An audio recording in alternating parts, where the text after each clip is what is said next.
좋은 쪽으로 적극적인 노력을 하라. 미국 선사 가타기리 로시의 말입니다. 미국의 소설가 나탈리 골드버그도 한때 인생에서 어려운 시기를 겪었습니다. 글쓰기는 성공의 빛이 보이지 않았고 수입이 없어서 전전긍긍한 상태였으며 남편마저 이혼을 통보했지요.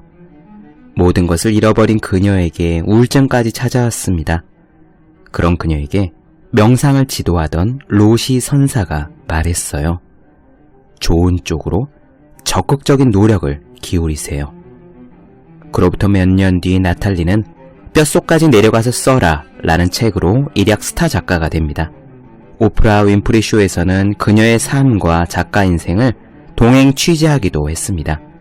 가장 힘들었던 시기를 그녀는 말 한마디를 붙잡고 견뎌낸 겁니다. 저 역시 몇 번인가 힘든 시기가 있었습니다. 연이은 불합격으로 좌절한 적도 있고 진로 고민을 하느라 매일 산을 헤집고 다니기도 했습니다. 캄캄한 우물에 빠진 듯 답답하고 무기력한 시기였죠. 되돌아보면 우물 속에 주저앉아 있는 저를 꺼낸 것은 언제나 저 자신이었습니다. 운동을 시작하고 사람을 만나 귀동냥을 하고 새벽에 도서관 문을 열었습니다. 시간이 약이라는 말은 맞지만 그 약은 제가 행동할 때에만 효과가 있었습니다. 여러분 또한 힘든 시간을 보내고 있다면 우선 여러분 자신에게 좋은 것을 줍시다. 적극적으로 주는 겁니다. 집 앞에 공원을 달리고 매일 밤 두세 줄의 일기를 쓰고 작지만 적극적인 그런 노력이 여러분을 일으켜 세워줍니다. 그리고 머지않아 여러분도 여러분의 흐름에 훌쩍 올라탈 수 있을 겁니다. 365 공비타민 인생의 힘든 시간을 견디는 방법의 한 대목으로 시작합니다.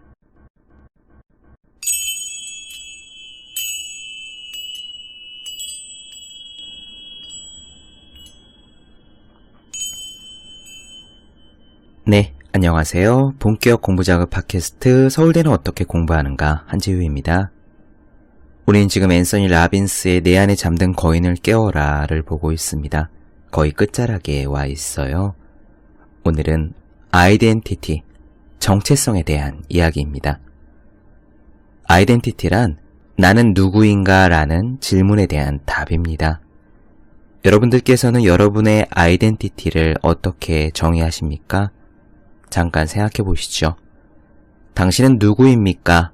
라고 누가 묻는다면 어떤 생각이 드세요? 어떤 직업을 가진 사람, 누구의 아들 혹은 딸, 누구의 아내 혹은 남편, 무슨 종교를 가진 사람, 무슨 취미를 가진 사람, 책을 좋아하고 조용한 사람 등등 여러 가지 생각이 떠오를 겁니다. 중요한 점은 이것이에요. 나는 어떤 사람인가에 대한 답이 아이덴티티인 까닭에 어떤 아이덴티티를 갖느냐에 따라 우리의 삶이 많이 제약을 받을 수도 있다는 점입니다. 우리 어머니 말씀을 드려보죠. 어머니는 어릴 적에 몸이 약하셨습니다. 어머니 말씀에 따르면 뼈 자체가 약하게 태어나셨대요. 그리고 어릴 적에 형제 자매가 많아 넉넉히 먹지 못했고요. 성장기 때 말입니다. 그래서 어머니는 평생 나는 몸이 약한 사람이다 라는 아이덴티티를 가지고 계셨습니다. 종종 무릎을 보여주시면서 이렇게 조그만 관절로 돌아다니니 안 아플 리가 있겠냐라고 입에 달고 사셨어요. 그래서 안타깝게도 어머니는 제가 알기로는 평생 단 한 번도 내 의지로 나를 건강하게 만들겠다, 나는 건강한 사람이 되겠다 라는 생각을 해보신 적이 없습니다. 원래 몸이 약한 사람이라고 생각을 했고 사람의 건강 체질은 바뀌지 않는다라고 생각을 하셨고 평생을 그렇게 살아오셨죠. 아이덴티티란 그런 겁니다. 나는 몸이 약한 사람이라는 아이덴티티에 갇히면 건강하게 만들 수 있는 방법과 길이 열려 있음에도 그럴 만한 적극적인 의지를 발휘하기가 쉽지 않아요. 만약 타고난 건강은 어느 정도 선천적으로 있다 하더라도 관리와 노력을 통해서 몸 상태를 바꿀 수는 있지라는 정도의 마음만 열려 있어도 꾸준히 노력하면 얼마쯤은 내가 약하게 태어났지만 이만하면 쓸만한 건강을 가진 사람이라고 생각하실 수도 있었을 겁니다. 앤서니 라빈스는 이렇게 말해요. 아이덴티티를 바꾸면 삶의 비약적인 변화가 일어난다고요. 왜 그렇지 않겠습니까? 예전에 어떤 다큐에서 실험을 한 적이 있습니다. 처음 보는 사람 5-6명을 그룹을 지어서요. 지도 같은 것을 주고 어디를 찾아가게 했어요. 그런데 그중 한 명에게 제작진은 조작된 정보를 하나 주었던 겁니다. 여기 다른 사람들이 당신을 리더십이 없는 사람, 매력이 없는 사람으로 첫인상을 평가했다라고요. 그렇게 거짓된 정보를 주었더니 그 한 명은 실제로 미션을 수행하기 위해서 움직일 때 사람들 뒤쪽에 처졌고 그 무리가 틀린 길로 갈 때도 제 주장을 못했습니다. 그러다가 중간에 쉬는 시간이 있었는데 그 쉬는 시간에 제작진이 다시 다른 사람들로부터 알고 보니 괜찮은 사람, 매력적이고 믿을 만한 사람이라는 평가를 받았다는 정보를 그 사람에게 주었어요. 그 그룹 안에서의 아이덴티티가 바뀐 것이죠. 그 사람은 내가 매력이 있는 사람으로 받아들여지고 있다고 깨달은 겁니다. 그러자 놀랍게도요. 그 사람은 바로 쉬는 시간 끝나고 이동을 하는 오후 타임에는 무리에서 앞장서서 길을 찾고 의견을 제시하고 막 적극적으로 행동했어요. 굉장히 인상적인 다큐였습니다. 여러분들께서는 어떤 아이덴티티를 가지고 계십니까? 혹시 그것이 여러분을 제약하지는 않으십니까? 아이덴티티를 변화시킴으로써 우리를 바꾸는 것에 대한 이야기 바로 시작해 보겠습니다.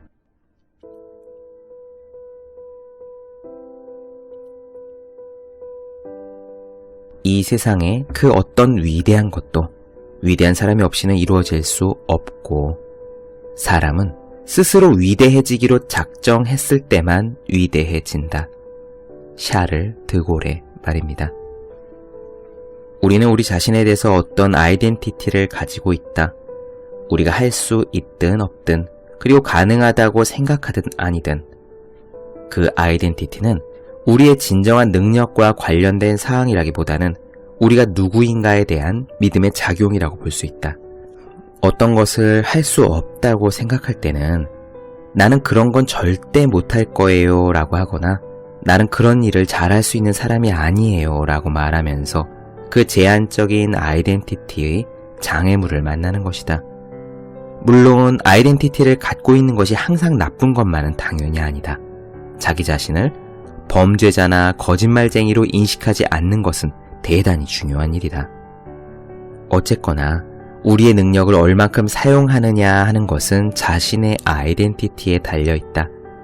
예를 들어 당신이 외향적이고 활달한 사람이라고 확실히 느끼면 그런 아이덴티티에 맞는 행동 자원을 개발하게 될 것이다. 자신을 무능한 사람이라고 생각하거나 외로운 사람이라고 생각한다면 스스로 그런 능력을 갖게 될 것이다. 교실 안의 피그말리온이라는 책을 읽어보면 자신이 영재라고 확신하는 순간 학생들의 능력에 극적인 변화가 온다는 사실을 알게 된다. 각 학생들의 지능에 대한 교사들의 믿음이 학생들의 아이덴티티에 큰 영향을 끼치고 그렇게 갖게 된 자신의 아이덴티티에 따라서 학생들의 능력이 매우 크게 영향을 받는다는 사실이 여러 연구에서 계속 밝혀지고 있다. 어떤 연구에서는 선생님들이 한 집단의 학생들에게 그들은 지능지수가 높은 영재들이라고 알려주었다. 얼마의 시간이 지난 후에 예상했던 대로 학생들은 각자의 학급에서 상위권을 차지했다. 그러나 사실은 그들의 지능지수가 다른 사람들보다 높지도 않았고 일부의 학생들은 오히려 평균 이하라고 낙인이 찍혀있던 학생이기도 했다는 것이다. 그래도 그들은 교사들이 이야기한 잘못된 믿음으로 인해서 자신이 우수하다고 확실하게 믿었고 착각이지만 확실하게 믿었고 그것이 그들의 성공을 부추겼던 것이다. 이 원칙은 학생들의 경우에만 국한되는 건 아니다. 사람들이 당신을 어떻게 보느냐에 따라 당신의 행동에 대해 그들이 어떤 반응을 보일지 결정된다. 이런 사실은 종종 자신의 원래 성격, 진짜 성격과는 아무런 관계가 없다. 우리는 모두 자신이 누구인가에 대한 인식이 옳든 그르든 상관없이 그것과 일치되는 행동을 하려고 한다.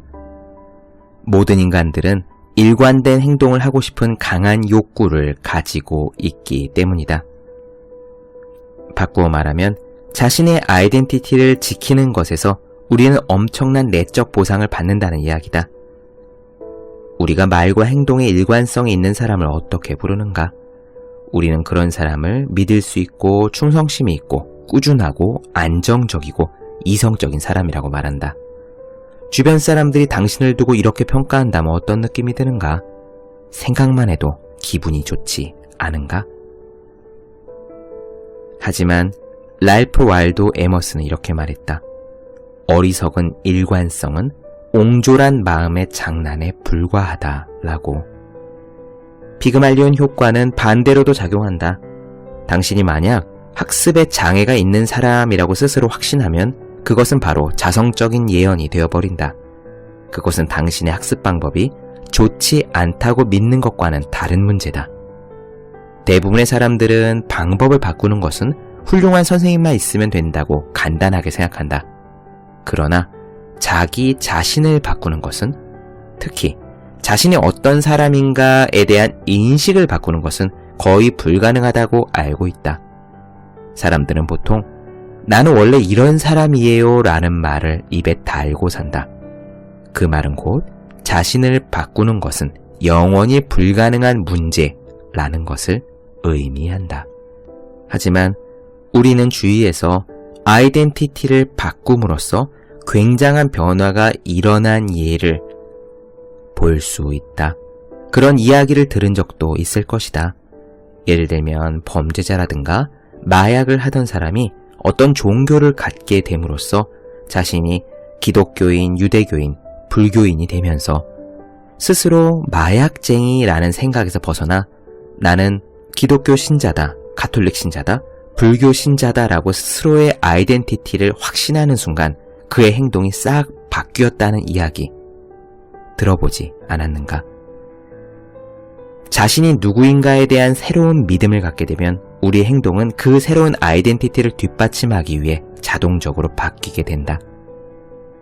우리는 우리에 대한 아이덴티티를 바꿀 수 있는 것이다. 비만인 사람의 경우도 마찬가지일 수 있다.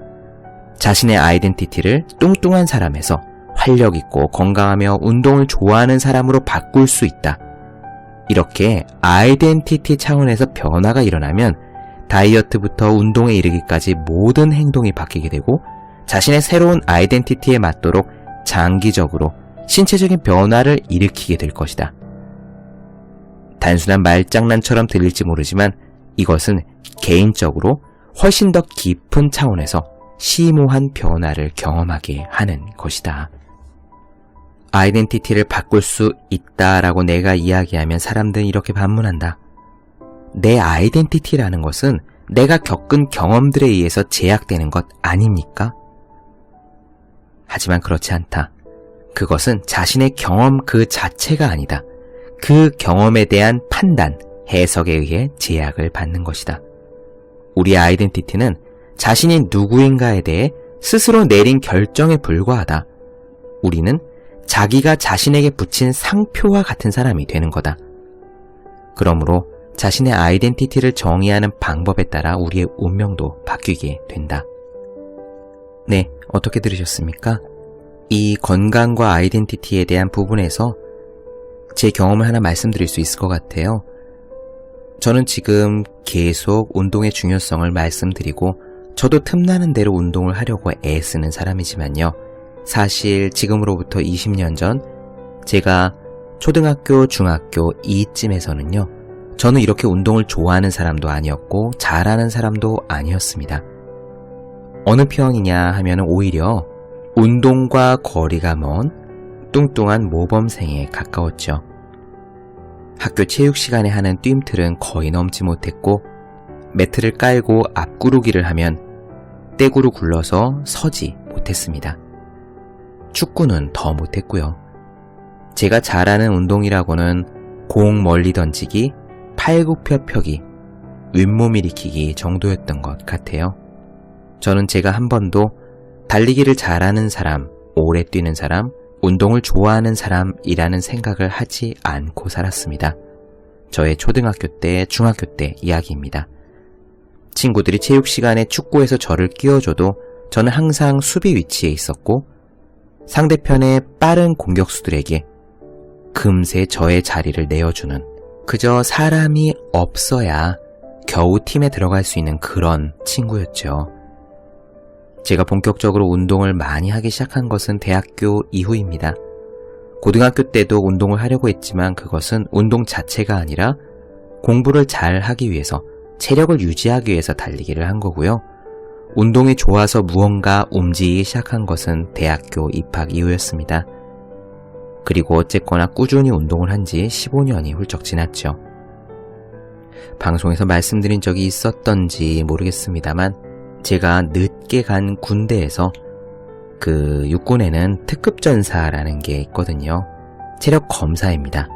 윗몸 일으키기, 푸시업, 그리고 3km 달리기가 있었는데 그 3km에서 제가 12분 23초를 달려서 중대에서 가장 빨랐습니다. 29살 때 일이에요.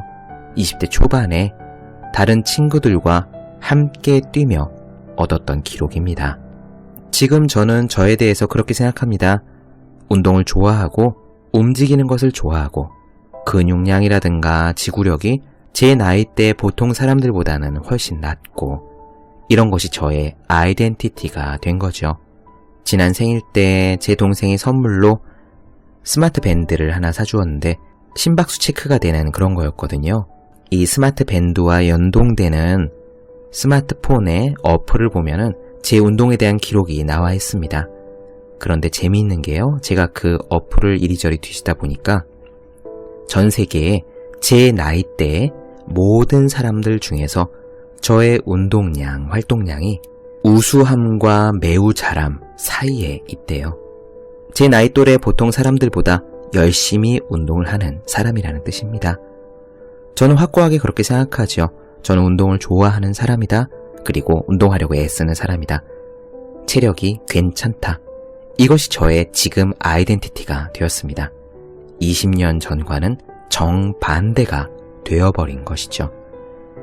이런 식으로 우리의 아이덴티티는 바꿀 수 있습니다. 아이덴티티를 바꾸려고 결심하고 실제로 그런 행동을 하면 시간이 축적되면서 우리 스스로 우리 자신을 바라보는 관점이 달라지게 돼요. 어떻게 하면 아이덴티티를 바꿀 수 있는지 잠깐 쉬었다가 다음 편에서 이어가도록 하겠습니다.